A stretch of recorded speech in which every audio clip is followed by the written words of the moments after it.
What if I told you a truck driver cracked the code to building a crypto empire? Meet Bitcoin Ben. He went from driving 18-wheelers to creating 6 different ways for regular people to stack Bitcoin and build wealth. This isn't just another crypto course. This is a complete ecosystem where you earn while you learn. First up, the confidential bulk purchase program. Get Bitcoin at wholesale prices through group buying power. Then there's Home to HODL. Convert your home equity directly into Bitcoin instead of cash. Need funding? The Loans for Bitcoin program gets you the capital to buy more crypto. Want passive income? Private Key Capital puts your Bitcoin to work. Hungry for something different? Bitcoin Ben's tokenized beef lets you invest in real cattle backed by blockchain technology. And if you want to mine? Bitcoin Ben's mining program gets you started with the right equipment and knowledge. But here's the kicker. Bitcoin Ben's Crypto Club pays you to learn. Earn 10% on direct referrals, 5% on second level, 2% on third level. This might be the only membership where you make more than you pay. Ben went from 10 years behind the wheel to becoming the world's most unlikely crypto expert. Now he's sharing everything through live training, community events, and proven systems that work. Ready to stop watching from the sidelines? Join Bitcoin Ben's Crypto Club today and start stacking sats while building your financial future. Your truck driving days are over. Your crypto empire starts now. Yes. Oh, hang on a second. Yes, it does. Good morning, everybody. It's Red Bull time.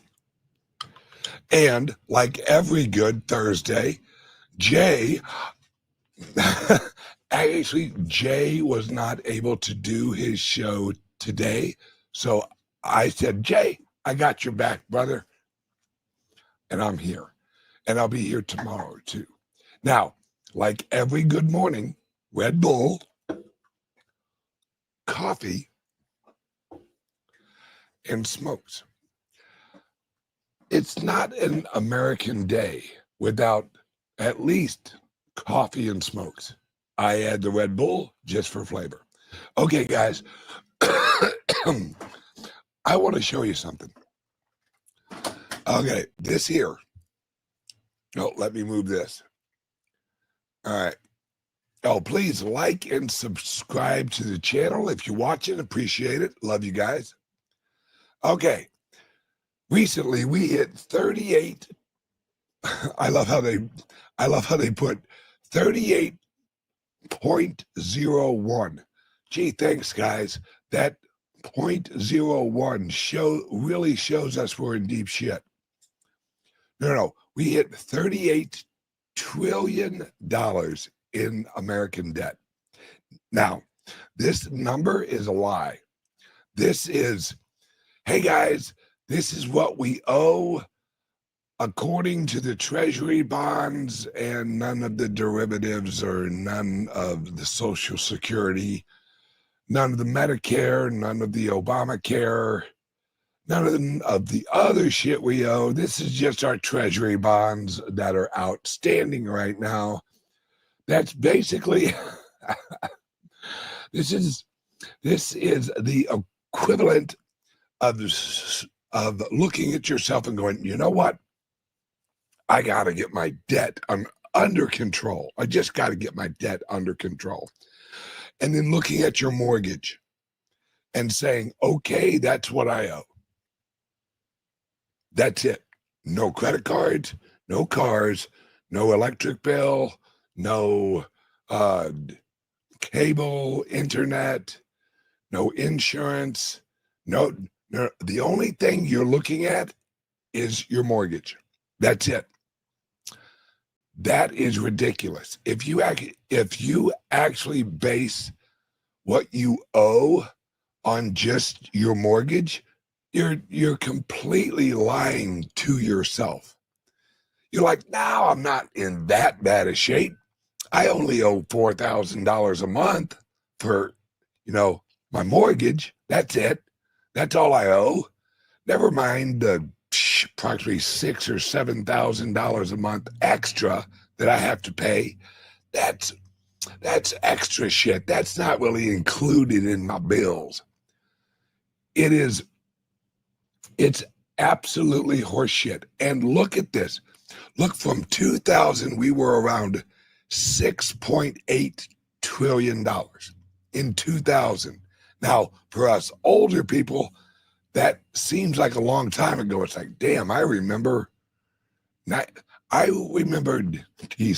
31st, 1999. We all thought we were going to die. We all thought that none of our clocks would work, the internet would shut down, and everything would shut off. Yeah, that didn't happen. But in 2000, we owed approximately $6.7 trillion. That's manageable. That's with what we bring in, what we pay in taxes every year, that's relatively manageable. Let's look at 2006. We start crossing 8 trillion. Okay. All right, we got to watch this. We really got to watch our bills. We hit about 2009, 2007, 2008. And look what happens. We jump up to about $10 trillion. This here is when we should have chopped up some fucking credit cards right here and said, okay, shit's getting a little stupid.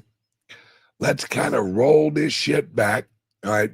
We are going to cut off Netflix.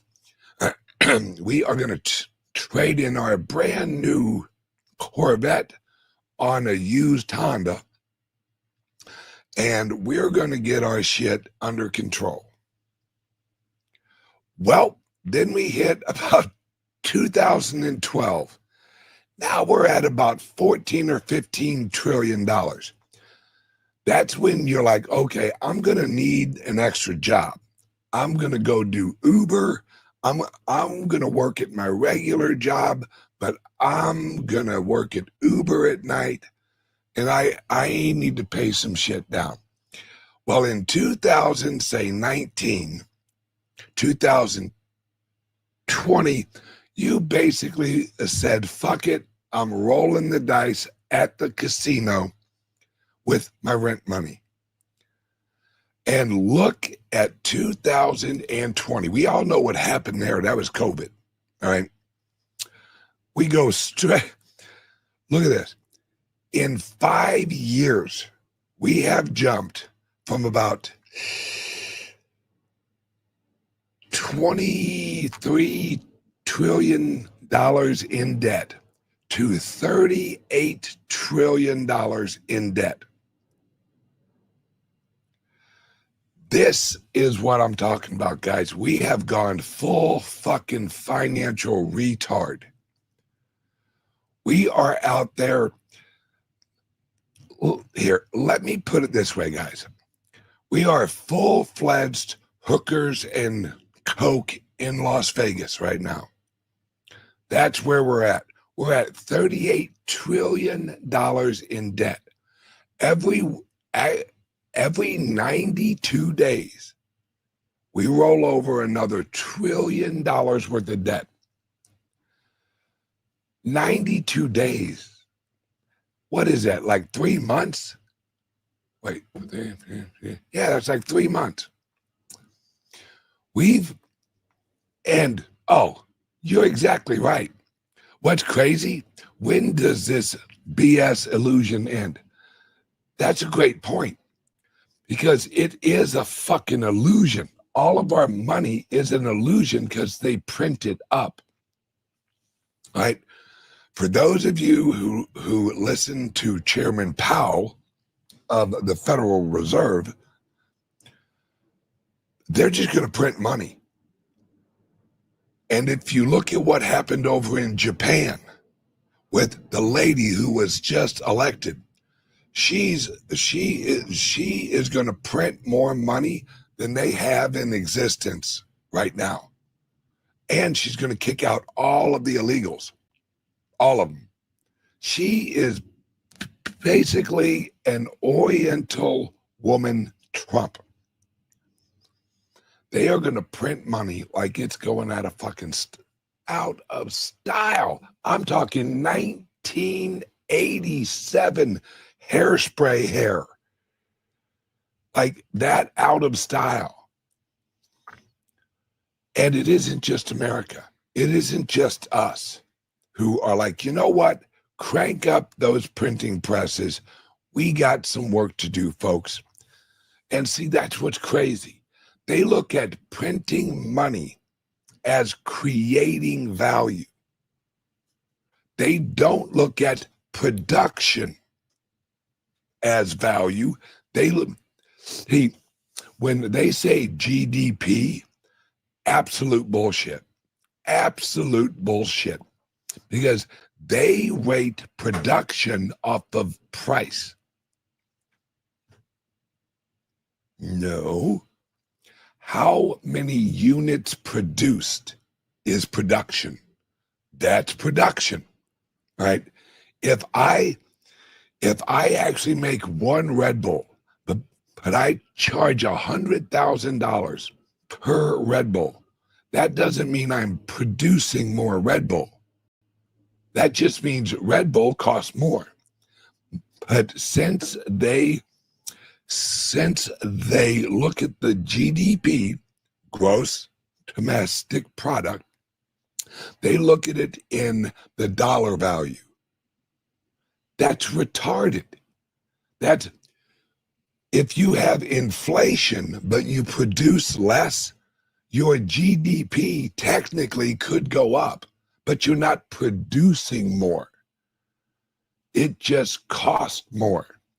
It's a totally retarded, because it's government, way of registering how much you produce.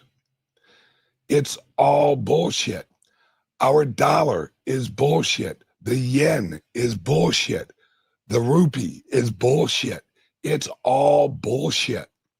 And what I love about it, what I really find hilarious about all of this is they keep saying it.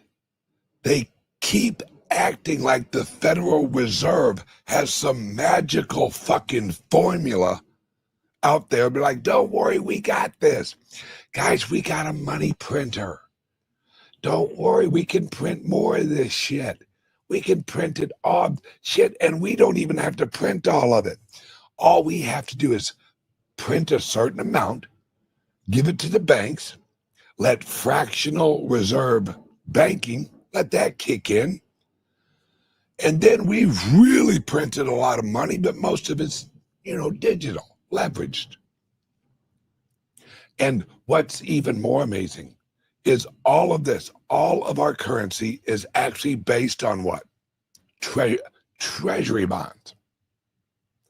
Well, what are the treasury bonds actually based off of? Future taxation. That sounds a whole lot like a futures market for our fucking labor. See, I've said 1,000 times, the Civil War didn't free anybody. It enslaved all of us. Is it a surprise that after the Civil War, after they created civil law, that's why they called it Civil War, they reconstructed, remember, after the Civil War, we had a great reconstruction. It wasn't building buildings. It was reconstructing the government because we went broke.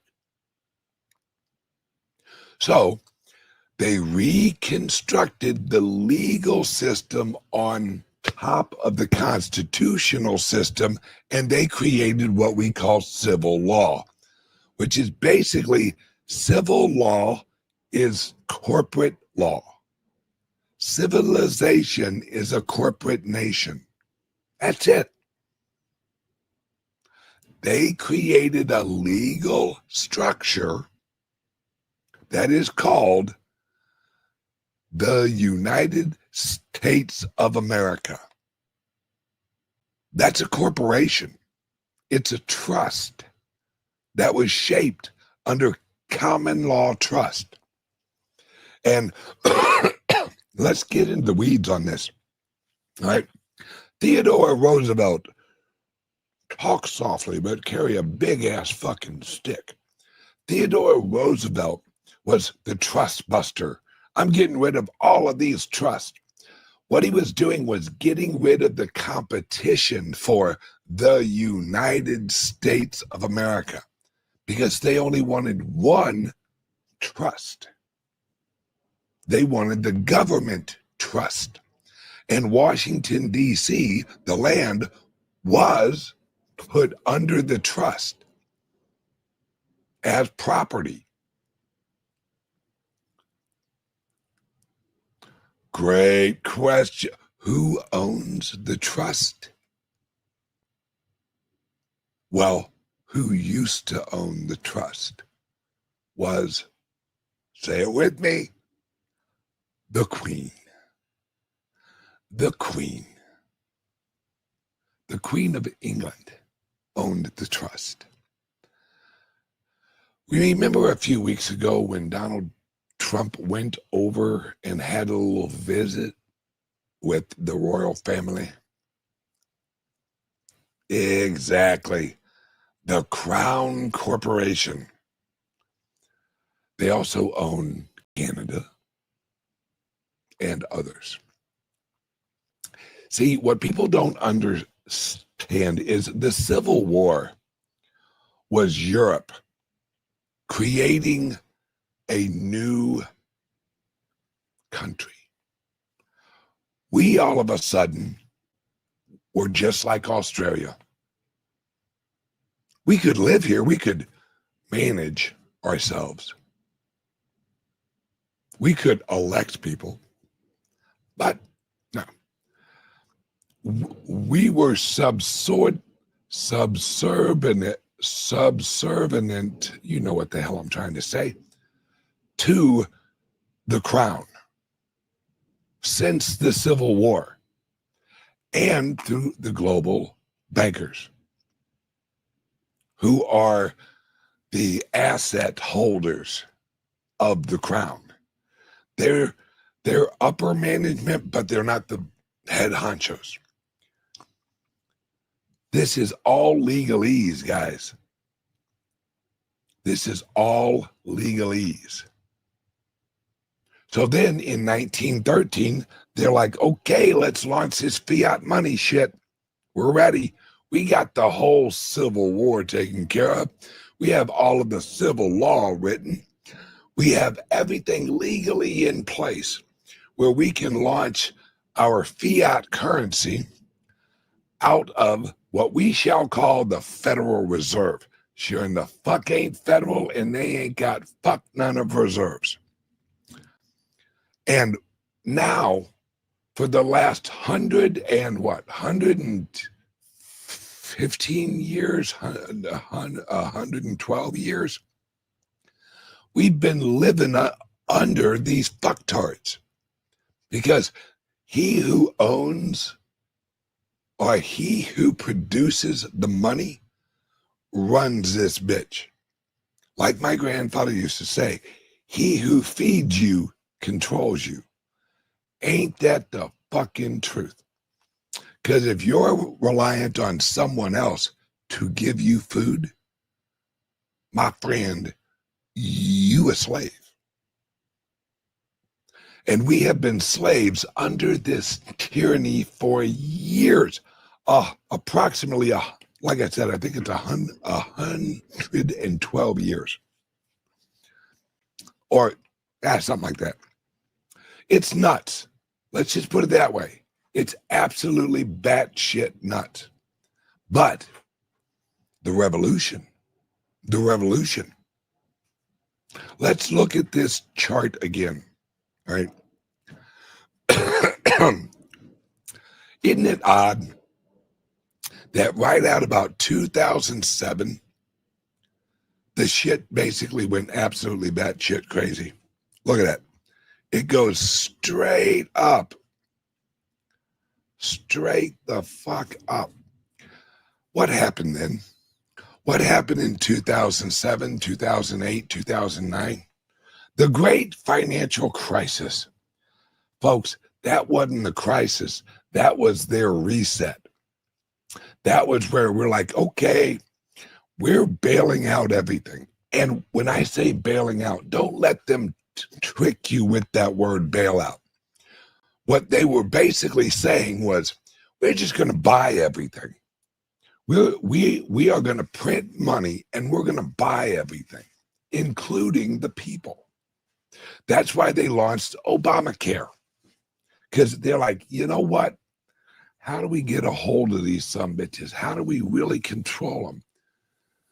And how do we get more of their money? Oh, I know. Let's go after their quote unquote health care that we've been really trying to kill them with. This is absolutely batshit crazy, guys, because what happened was, and for those of you who were paying attention, remember when John Roberts all of a sudden comes out sweating like a fucking pig and kind of he had a worse time talking than I did, or I do. This guy sounded like a stumblefuck. And he was like, Obamacare is constitutional.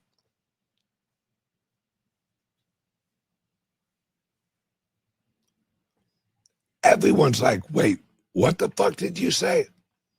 Obamacare is constitutional.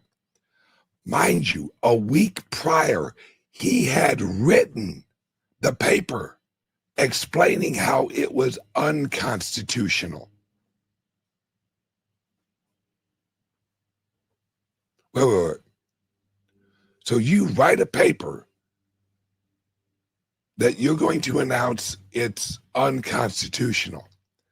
Then all the fuck a sudden, a week later, you're like, yeah, this is totally legal. This is totally kosher, that they can tax you for this and they can call it a tax and not a penalty, or it's just legal, guys. Our health care. And remember Obama? It's going to cut your tax. It's going to cut your health care costs by 40% or some horseshit number. For those of us who remember, about that time, health insurance for my whole family, a month, and it was 2 adults and 3 kids, maybe 500 a month,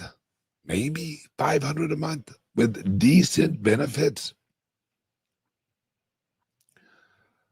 Nowadays, dude, I got a friend, and when he told, this dude has him, his wife, and I think they got 4 kids. They pay $4,100 a month. And they have, I think they have to have 10 grand out of pocket. 10 grand out of pocket before the insurance really kicks in. Guys, this whole system, you have to remember, this whole system was created on the labor of humans. Trust me, I had to tell him to just cancel that. I did. And he said, I can't. My wife won't let me. Okay.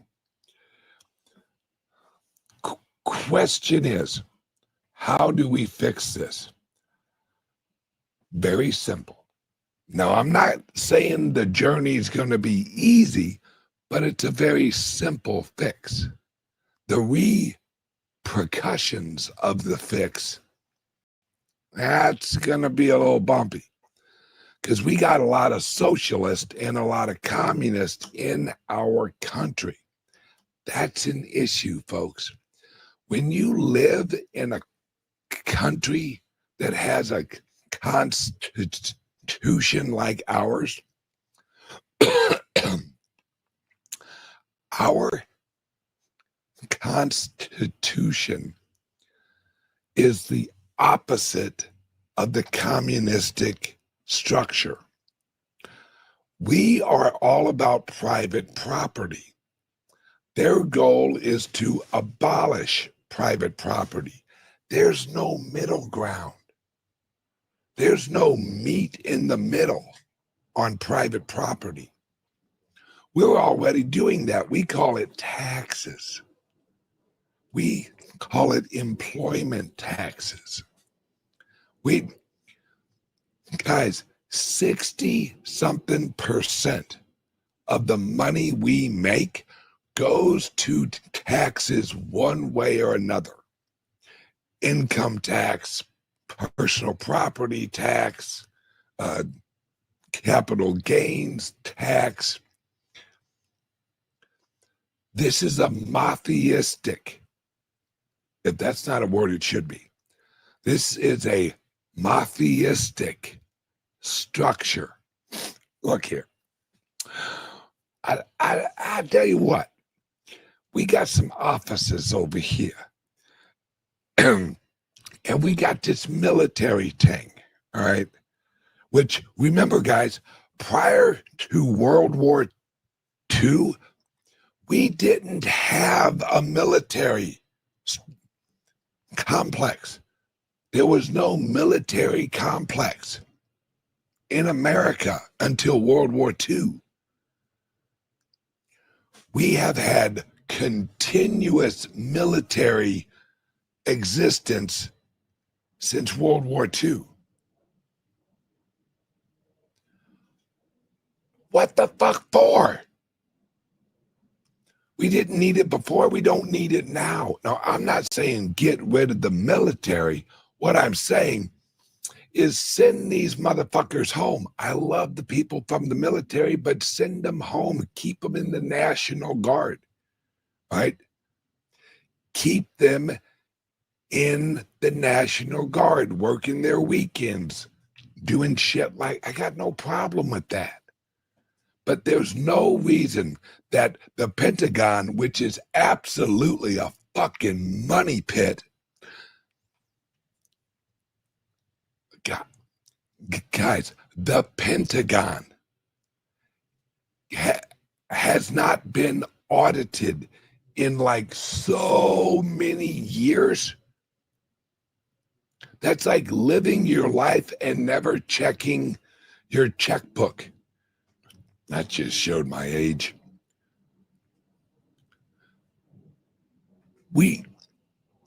And the reason they're doing it, the reason for all of this, well, the general reason, we could go into the woo-woo reason, but that's something else. This has been a structure that has been created to enslave and leech off the productivity of Americans.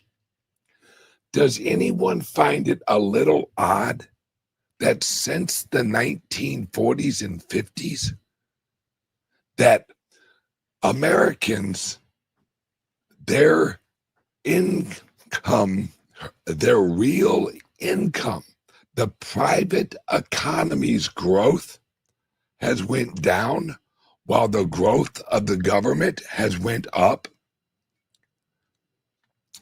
Because remember, guys, the government doesn't produce fuck all. So if the private sector is shrinking and the government is growing, that means the government is removing the productivity from the private sector, the workers, and they're putting it into the government, and the government is growing. If your government is outgrowing your private sector, that is a slow communistic transaction.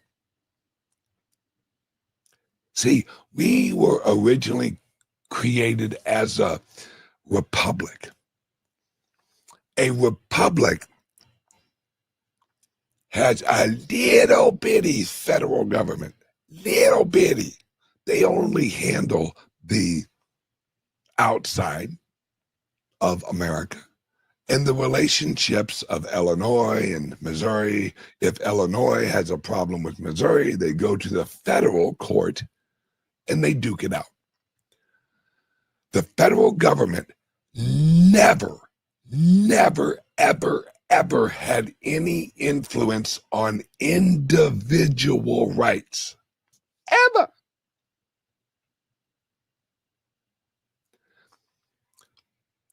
Whenever you hear someone say, well, that's unconstitutional, they need to rephrase it and just say, that's not in the Constitution. Because unconstitutional is not a judgment of right or wrong, ethically, morally. Unconstitutional means it ain't in the fucking Constitution. That's the equivalent of me saying, everyone should have a car and drive their car to Arizona at least once a year. It says that in the Bible. No, it doesn't. It's not biblical. Biblical means Bible, referring to the Bible. When you say something is biblical, it is referring to something written in the Bible. If I say everyone should have a car, or according to God, everyone should have a car and they should drive to Arizona once a year, that is unbiblical. Just like unconstitutional. It ain't fucking in there.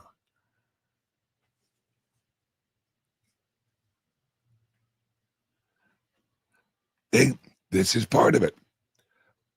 Randy Smith, my boy from Florida, says Florida legalized gold and silver coins. It was always legal. It was always legal, just not under the civil legal structure. See, common law, which is what our original country was built on. We were built on common law and Magna Carta, because common law sits on top of Magna Carta. And then they overlaid on top of common law, they overlaid to civil law. It was always legal. It's just people were never educated that they could claim that right. See, you only have rights you claim. That's what a lot of people don't understand. Whenever an authority comes to you and says, you done broke this law here, you done broke it. You claim common law. You say, no, I claim my right under common law that this has no authority over me because I have not signed a contract for that agreement. Common law is contract law of individuals. The government has no say over private contracts at all until the Civil War. The Emancipation Proclamation. Why do you think they named it that? Emancipation Proclamation. Do you know what emancipation is? It doesn't mean freedom. Emancipation is a legal word that means relieved of your debt. It's bankruptcy. That's it. We wipe away your debt. The Emancipation Proclamation was the equivalent because proclamation at that time, under the law, under common law, proclamation is the equivalent of what we call an executive order. Proclamation is the common law equivalent of an executive order, except in civil law. Remember, civilization is corporate nation. A presidential executive order is a order from the executor of the office. America is shaped like a corporation. We got a president, we got a treasurer, we got a vice president, we got this, we got that. All this shit's going away, right? Because Trump, this is what people need to realize. Has anyone noticed that no one has really put out a true documentary on Trump and his family? Who is Trump's family? Where do they originate? What is Trump's bloodline? And almost more importantly, what is his wife's bloodline? What is his wife's bloodline? Because remember, guys, bloodlines run off the mother, not the father. What is his wife's bloodline? What royal family does his wife?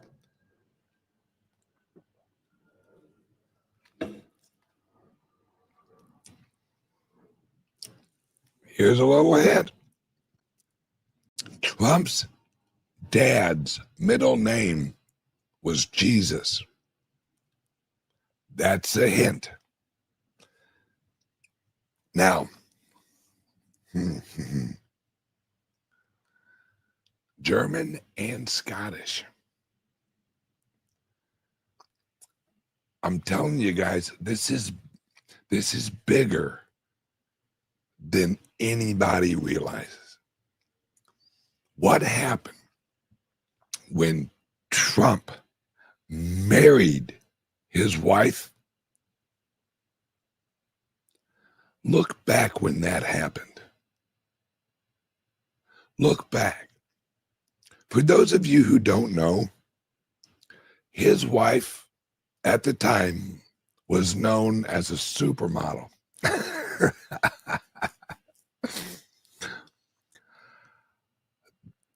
That woman and her bloodline, they make Trump look poor. She didn't need Trump's money. I think she's fluent in 6 languages.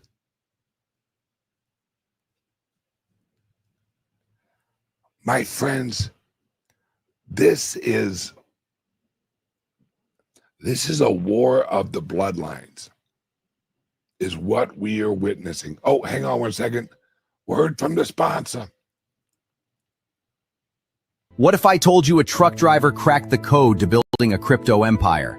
Meet Bitcoin Ben. He went from driving 18-wheelers to creating 6 different ways for regular people to stack Bitcoin and build wealth. This isn't just another crypto course. This is a complete ecosystem where you earn while you learn. First up, the confidential bulk purchase program. Get Bitcoin at wholesale prices through group buying power. Then there's Home to HODL. Convert your home equity directly into Bitcoin instead of cash. Need funding? The Loans for Bitcoin program gets you the capital to buy more crypto. Want passive income? Private Key Capital puts your Bitcoin to work. Hungry for something different? Bitcoin Ben's tokenized beef lets you invest in real cattle backed by blockchain technology. And if you want to mine? Bitcoin Ben's mining program gets you started with the right equipment and knowledge. But here's the kicker. Bitcoin Ben's Crypto Club pays you to learn. Earn 10% on direct referrals, 5% on second level, 2% on third level. This might be the only membership where you make more than you pay. Ben went from 10 years behind the wheel to becoming the world's most unlikely crypto expert. Now he's sharing everything through live training, community events, and proven systems that work. Ready to stop watching from the sidelines? Join Bitcoin Ben's Crypto Club today and start stacking sats while building your financial future. Your truck driving days are over. Your crypto empire starts now. Absolutely it does. Guys and gals, this is simple. Very, very simple. Give us a call, 941-413-8080. We have so many ways of getting you extra Bitcoin. We do home refinancing. We get you loans. The goal right now is to get as much friggin' Bitcoin as you can. And, well, we'll talk about that later. Like and subscribe and give us a call or send us a text, 941-413-8080, and just ask, how can you get me some more Bitcoin? We will hook you guys up. All right, now, like and subscribe, please. All right, now, someone brought something up over here, right? Oh, hang on. Oh, dang it. There we go. Yes, Rick Costa, the official historian of the Bitcoin Ben Show. Keep an eye on Barron. He's going to be something for sure in the coming days. Folks, why do you think they named him Barron? Do you know what a baron is in the old language? What a baron is this goes way back. This is like pre-Magna Carta language. When someone was a baron, they owned large areas. They were a baron. They bore the land. They were a baron. And that word, that name originates at a have you ever heard of something actually called a what do you call them, bearer bond, where you actually bear the bond, you own it, it's your bond. That's where that all comes from. You think they chose his name using dice? No. These are bloodlines. Everyone knows how huge Trump is on his family. Everything is family. Everything is family with him because of the bloodline. His mom and his dad, bloodline. There's a reason. You guys have to realize Trump and his family are not just New York people. They're from New York, he buys hotels, he makes nice hotels. That's what Trump does, it's what his dad was in real estate. Wait. Now, Trump's mom and dad were very close with Richard Nixon and another guy named Goldwater. Now, we can go into a rabbit hole on Goldwater. There's a reason not many people know who Goldwater is. There's a reason for that. Now, let's talk about Richard Nixon. Did you know that Richard Nixon, he He won more votes than any president in American history. He won more votes than any president in American history. I think he won 67% of the popular vote. 67%.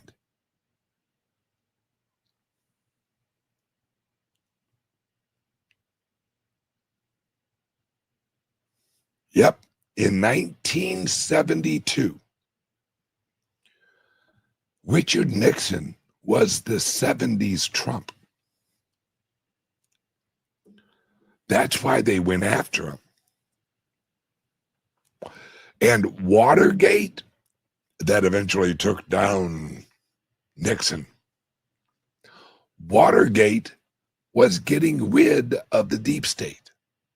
Watergate was Nixon proving that the CIA had actually killed JFK. It was all in there.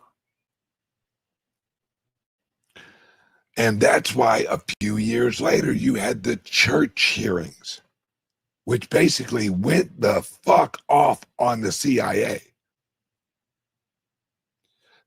The Church hearings is what led to us actually finding out about MK Ultra.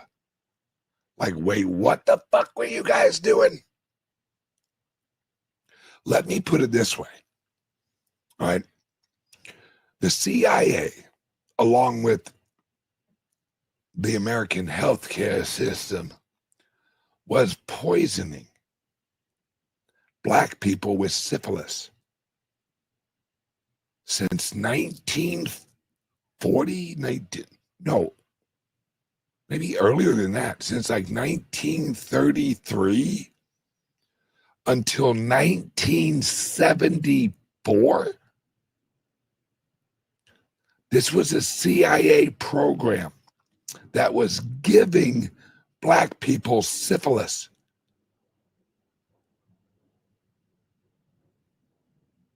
And that came out in the Church hearings. The Church hearings was because of Nixon. It was because of Watergate.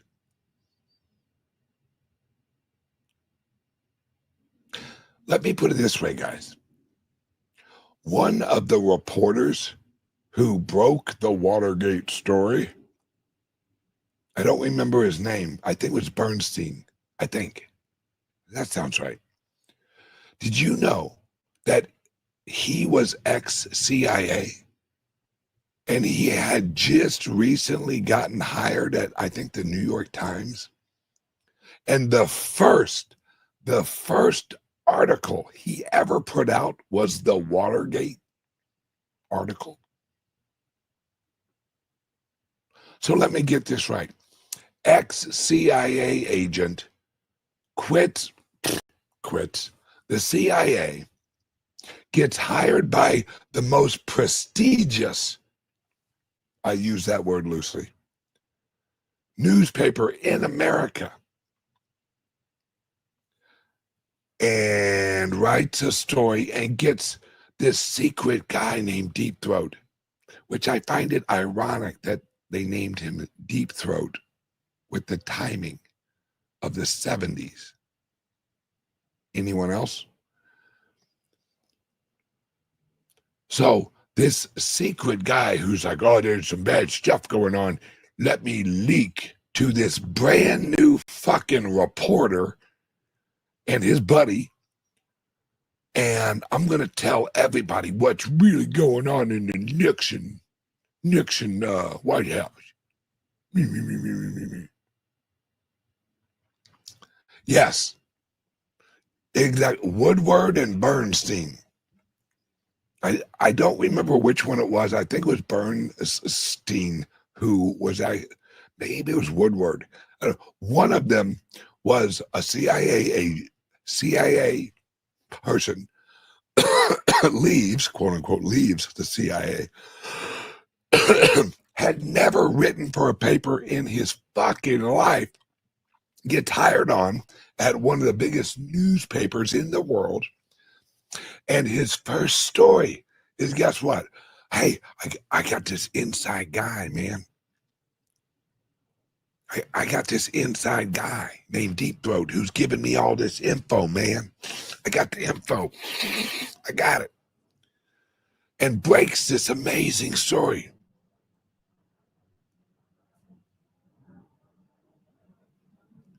Then all of a sudden it's, oh my God, look what happened. This is so horrible. This is like the worst thing ever. Let me put it this way, folks. The office at Watergate Hotel was the equivalent of Hillary Clinton's server in her bathroom at her house. Back then, they didn't store shit on servers. So they had an office where they stored the shit.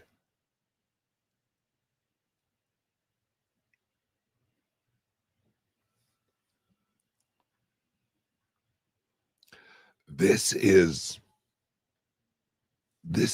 some of the roots of all of this. But we really, if you look at where this all originates from, this is old school. And when I say old school, I mean pre-English language shit. This is Arabic. This goes way. Anybody ever wonder why Hitler wanted to recreate the Aryan nation? Do you know what an Aryan is? It's a person from Iran. Aryan.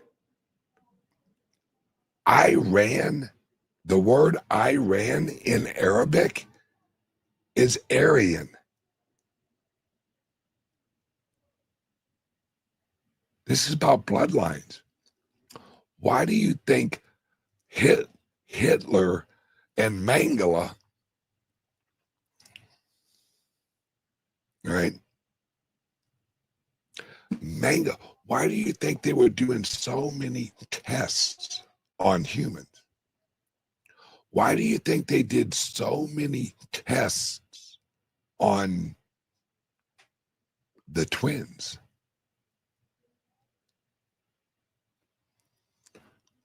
We look at this as U.S. versus China, U.S. versus Russia. Guys, that's all imaginary fucking lines and bullshit. This is a war of bloodlines. I did a show a while back, and this is your guys' homework for today. Look up the history of China. Now, for those of you who don't know much about China, let me explain. Everyone has heard, well, not everyone. China revolves around three really cultural environments. You have Confucius, right? For those of you who don't know who Confucius is, it's where we get the word confused. Then we have, what's the second one? Oh, yes, thank you, Taoism, right? So in China, there are three things that you can be. You can actually be what they call a Taoist or a Confucianist, and that's usually the only ones that people know. But there's a third one. What is the third one? The third one is actually called a legalist. Anyone ever wonder why there's so many people in China named Li? because the roots are from legalist. That's where we get the term legal. Legalists are what we would call communist today. That's what a legalist is. That's where a lot of this shit started from, was that area of China and like upper Africa area. Yeah. This is all about bloodlines. All right. Did you know, listen to this. Did you know about, let's look at Rome. All right. We've all heard of Rome, right?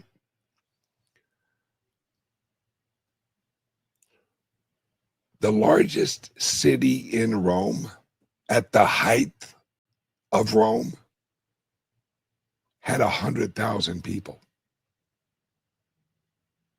Let that sink in. Athens, Greece, at its heyday, had about 24,000 people. Let that sink in, folks. There are some not very populated towns in America that have more than 24,000 people. And in Athens, Greece, at the heyday, they had about 24,000 people.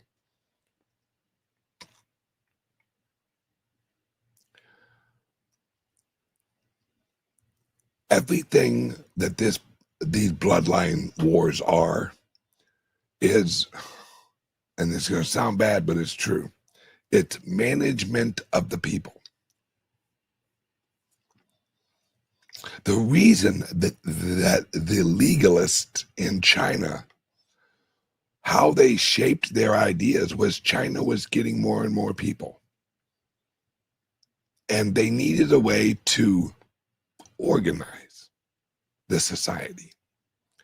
So you had the legalist, and you had the Confucius,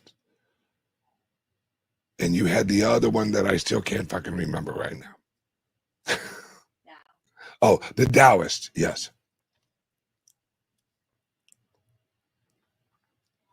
You ain't wrong, brother. Rome never fell. It just became the Vatican.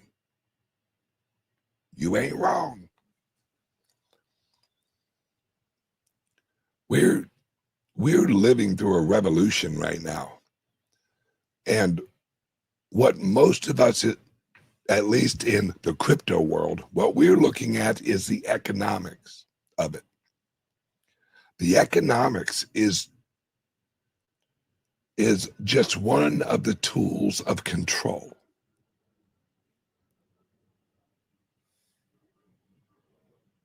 Oh, yeah. Charles met with the Pope there today. Yes, he did. Because Trump met with Charles a few weeks ago. Anyone find it odd? We remember the old Pope, the last Pope. Anyone find it odd that the Pope died the day after J.D. Vance visited him? And does anyone know how J.D. Vance's religious beliefs, how they feel about the Pope? They're not Pope friendly. They don't like the Pope. They are anti-Pope. See, absent management changes, but the structure does not. You are absolutely correct. But that's what Trump is changing. You know why the price of gold is going up? Because of Trump. And because of some structure that was changed. See, America reclaimed its control over the price of the dollar a few years ago when we basically took out the elite control in London and we moved it back to America. The shit's getting real, folks. And gold and silver and the Bitcoin are the economic answer. Let me put it this way. George Washington and Benjamin Franklin and Thomas Jefferson, if they would be around right now and they saw the Bitcoin, they'd have been like, fuck yeah, let's do that. Why? Because and look into the history of this. George Washington, Benjamin Franklin, Hamilton, and Thomas Jefferson all did a deep dive research on whether they should use gold or silver as money. They came to the conclusion to use silver. Look at the Constitution. Look at what it says about creating the money. It's weighed in silver, not gold. You ask yourself, why, Ben? Why the fuck would they use silver? Because silver was known as the common man's money. Over here, gold was the elite's money. It's always actually been the elite's money. It still fucking is. Do you know that the general public owns maybe, what I last hear, like 7% of the gold in existence? 7%. And that's all over the world, folks. That ain't just America. At the time, the only people who had gold were the elites. It's still the same. Except now we're transitioning. We're transitioning from the Bretton Woods structure into what will probably be called the Mar-a-Lago Accords. I'm sure you've heard that kind of sprinkled around a little bit. We are going to transition from the Bretton Woods to the Mar-a-Lago Accords. And it is going to be a decentralized global economic system that will involve gold, silver, and Bitcoin.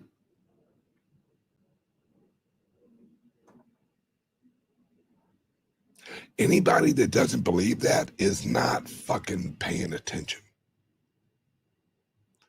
With all this shit Trump's doing and Trump's changing and Trump's got on his plate, you think him and his family would allocate their energy to the Bitcoin if it wasn't fundamental in the future of America? Trump has already said that. Shit, Bessent has already said that. Like, yeah,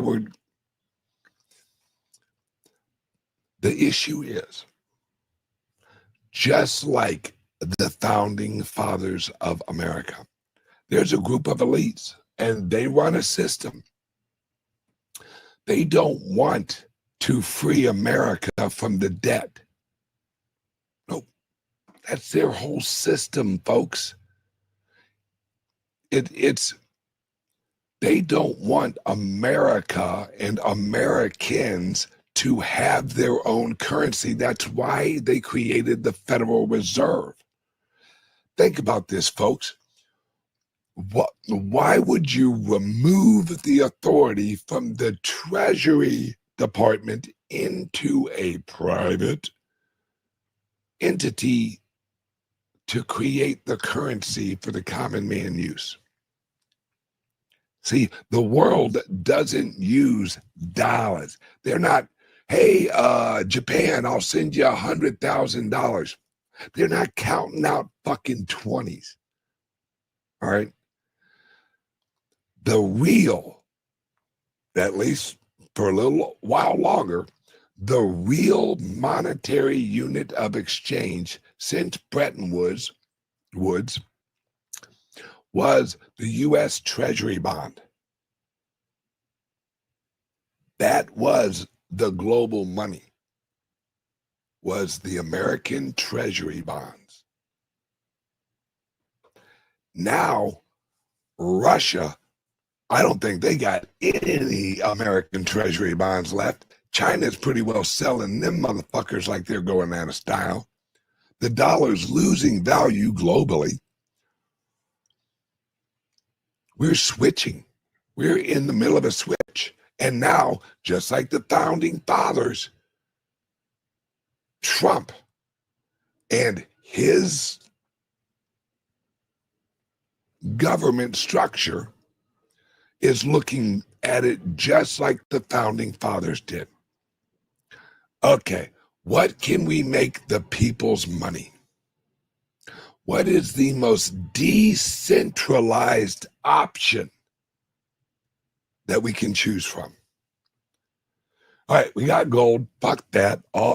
China has so much fucking gold. If we revalue it too high, they're the richest country in the world, and we're fucking done. Okay, how about silver? Let's use silver like the founding fathers did. Well, we would, but it's also an industrial metal. And we got a lot of plants we got to build for this shit. If we monetize silver at a national level, fuck that. We're not going to be able to afford any of the chips or any of the transformers or any of the fucking cell phones. Can't do that. But we can hold them in reserves. Absolutely. So then they look at Bitcoin. This is interesting. Decentralized. It has been through some shit. It has been tested. It's fungible.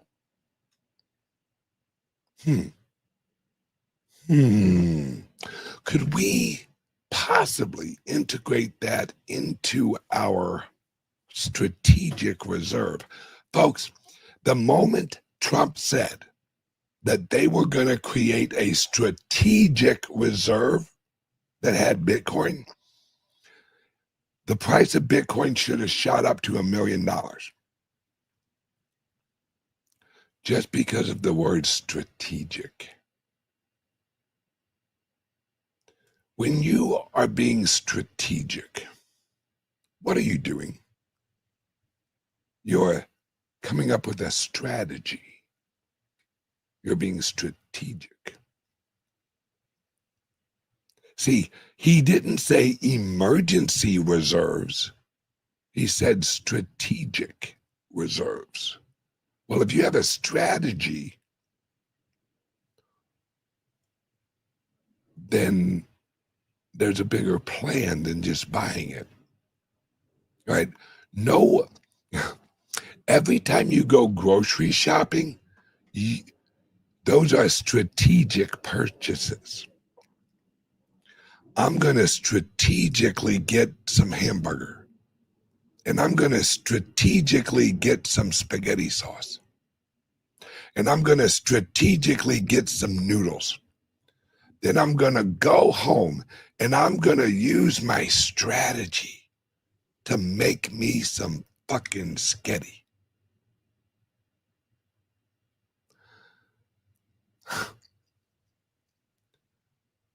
The key is strategic reserve.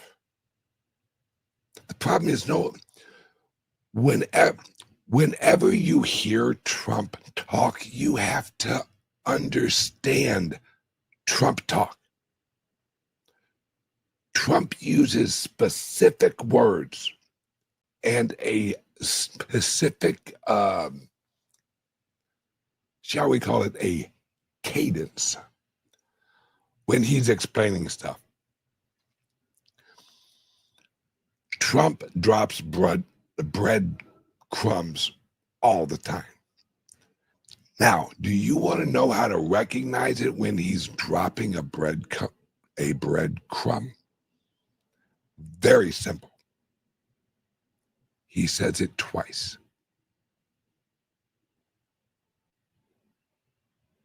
Watch him talk.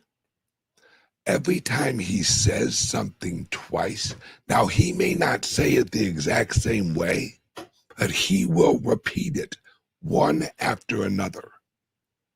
That's him dropping a breadcrumb.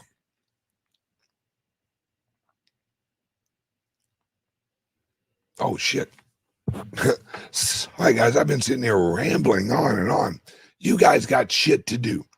Okay, everyone, thank you for watching. Please like and subscribe to the channel. I will be back tomorrow to talk more about what the fuck is going on around here. I love you guys. And please, guys, give us a call. 941-413-8080. And just ask, how do I get some more Bitcoin? And shout out to Turning Point USA having their event at our club up in Massachusetts yesterday. Shout out. I absolutely love that Turning Point USA held their event at our club in Massachusetts. Absolutely fabulous turnout. And if you want to watch the whole Turning Point show that we did yesterday, check it out on X. It's on my timeline. And you can, I think it's like an hour and some change long. Great people. Turning Point USA, solid Americans, solid, and that's why we were happy to host them at our club up in Massachusetts. So shout out to Turning Point USA and Ed up in Massachusetts, and Jay, our CEO, and Maddie, also up in Massachusetts. You guys did a great job. I'm so proud of you guys. Great job. And we will be having another event with Turning Point USA up in Massachusetts. And this time I'm going to be there. Mid-November, I'll let you guys know.